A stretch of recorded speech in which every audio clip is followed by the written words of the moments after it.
I want to welcome you to the 4th Annual Reading League Summit. When we started TRL, I don't even know if we could have imagined where we are today. Tens of thousands of people connected and motivated by a shared conviction that all children can be taught to read. Thank you all for being here and for being part of the league. Today we are here at our summit event. This is a great opportunity for educators, school partners, and researchers to come together, and we're working on bridging the knowledge to practice gap.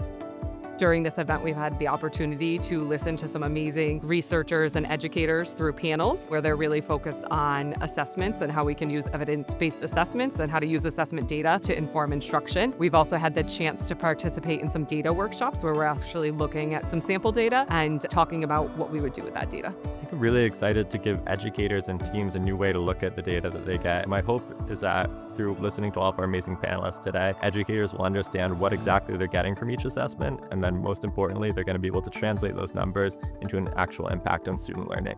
One thing I really enjoy about coming to these events is being able to network with people. I get to listen to teams talk about their strategies with what they're doing in their schools and what things they've found successful and what things they're still working on. The summit itself is such a wonderful opportunity for everyone who is like-minded and focused on the same goals to come together and network, meet new people, and feel inspired and connected to other people who are all supporting one another and focused on the same mission. I love when we go to the summit or the conference. I feel like I'm running around the room, seeing people. Everyone is so excited. I'd really encourage people to come to these events, bring a team, and do that learning together.